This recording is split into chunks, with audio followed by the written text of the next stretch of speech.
Nitekana umunezero ntangere vyo gusubira kubana namwe banywanyi bacu muriko murabana natwe mu makuru n'ibiganiro vya misi yose tubandanya gushikiriza kuri no mbonesha kure yacu ari nayo yanyu Muhuza TV. Uyu numwe tugiye kubageza ko amakuru agezwe ko ariko aravuga nga mu gihugu c'u Burundi. N'amakuru tuza kugaruka kuri vyinshi bitandukanye cyane kubirabana n'urugendo umukuru w'igihugu Nyenicubahiro Varisito Ndayishimiye yagiriye mu gihugu c'u Burusiya akaza kurubandariza mu gihugu c'u Bushinwa. Umukuru w'igihugu Nyenicubahiro Varisito Ndayishimiye kwigenekerezo rya 25 mu kakaro y'umwaka nibwo ibiro bijejwe kumenyesha amakuru mu biro vyiwe vyamenyesheje ko Varisito Ndayishimiye yafashe urugendo rumwerekeza ku mugwa mukuru w'igihugu c'u Burusiya Moscow, akaba yarafashe urugendo mw'ico gihugu yitabiriye ibikorwa vy'inama igira kabiri ihuza Uburusiya na Afrika. Ubwo muri urwo rugendo kandi bikaba vyari bitegekanijwe ko azobonana na mugenzi we Perezida w'Uburusiya Vladimir Putin. Nyuma yaho umukuru w'igihugu yabandanije urugendo mu gihugu c'u Burusiya. Ivyo rero yayaze na Vladimir Putin vyatanguye kuja ahagaragara, ari navyo tugiye kugaruka ko muri ano makuru ku buryo burambuye. Bayaze kuri vyinshi bitandukanye harimwo ugufashanya hagati y'ibihugu vyompi, ivyo guhanahana imyimenyerezo mu vy'igisirikare ndetse n'ibindi bikorwa vyose vy'ubutunzi. Uraza kumvirizamwo vyinshi bitandukanye. Fyonda subscribe canke sabone kuri hotel wafyonda ko kugira ngo utoja ucikanwa n'amakuru n'ibiganiro tubandanya gushikiriza kuri no mbonesha kure uri mu bambere no Muhuza TV. Nkwaye kaze mwidonido yano makuru.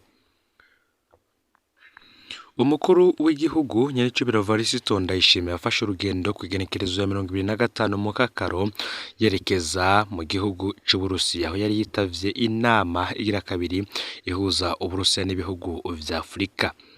Perezida Varisito Ndayishimiye ngo mu vyo yasavye Vladimir Putin yamusavye ubufasha bwo gukingira inzego mu Burundi.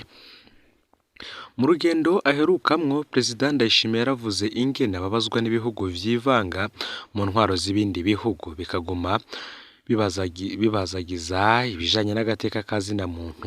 Yaravuze kandi ko atewe impungenge n'ingene hariho ibihugu vyiha ububasha bwo gufatira ibihano ibindi bihugu ngo nuko bitari mu murongo. Mu kurangiza ijambo Perezida Varisito Ndayishimiye yasavye uburyo bwo gukingira inzego, asaba n'uburyo bwo gukingira ibijanye no kumenyesha amakuru. Mu majambo make Perezida Varisito Ndayishimiye bamwe bavuga ko ngo yoba afise ubwoba ko ubutegetsi bwe bushobora gutembagazwa, none akaba asaba Putin kumutabara. Guko yabivuze yasa n'uwusaba ibikoresho vyo kwikingira no kumenya amakuru y'abashaka kumusenyura. Kenshi uko Putin asigaye akingira abaperezida muri Afrika ngo nuko baha ingabo n'ibikoresho vy'umugwi wagina. Umurwi nawo rero ngo uraheza ugahembwa ubutare bw'ibihugu. Igisabo ngo ca Perezida Varisito Ndayishimiye kirerekana ko hatizeye cane ingabo z'u Burundi be n'abamukikuje. Inyuma yaho ahakirijwe na Bunyoni, kandi akaba azi neza ko hariho n'abandi mu bo bahoranye ku rugamba batamwerekwa. Perezida Varisito Ndayishimiye ngo kuri ubu bikaba bigaragara ko adatekanye.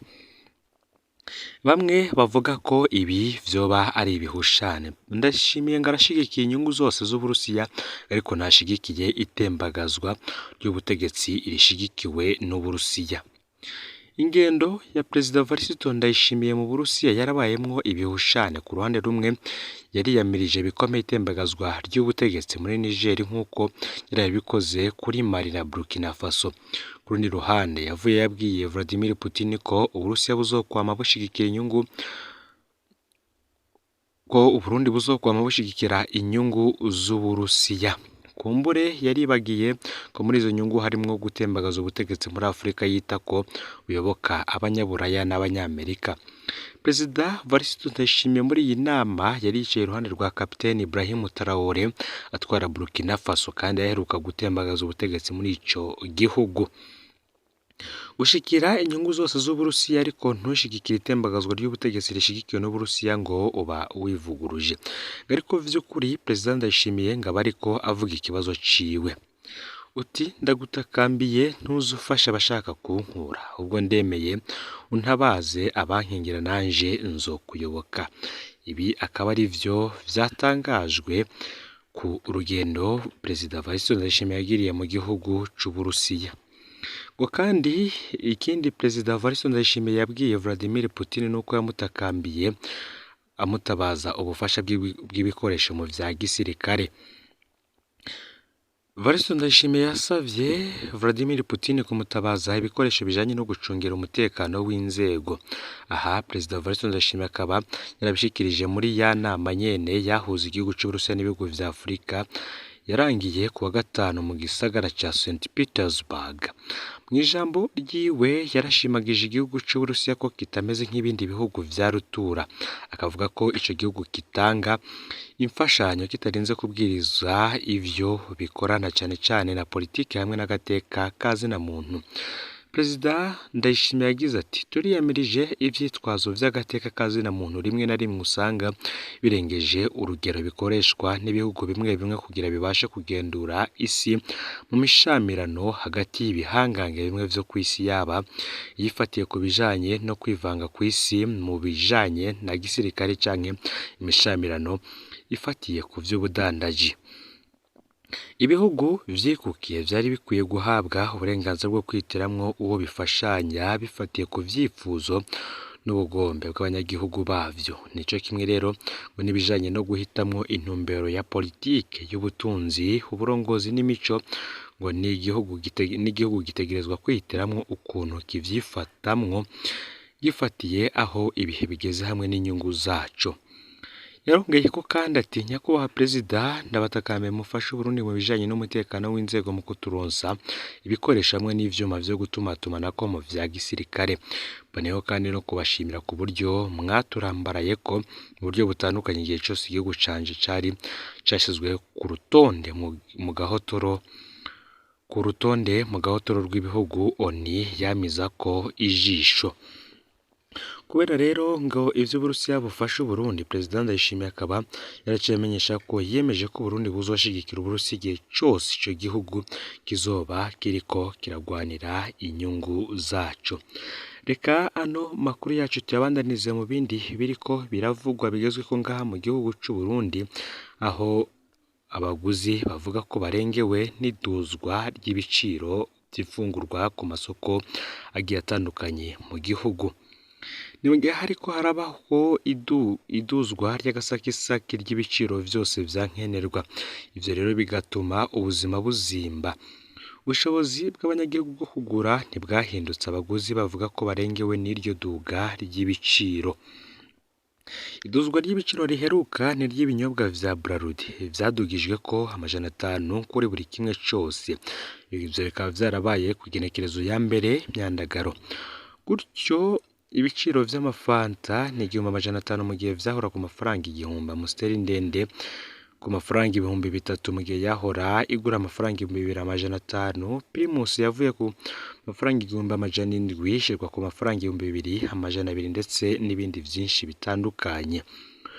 Ukwezi guheze kwaranzwe n'iduzwa ry'ibiciro vy'impapuro zitangwa mu ntwaro hamwe n'impapuro ziranga ingendeshwa.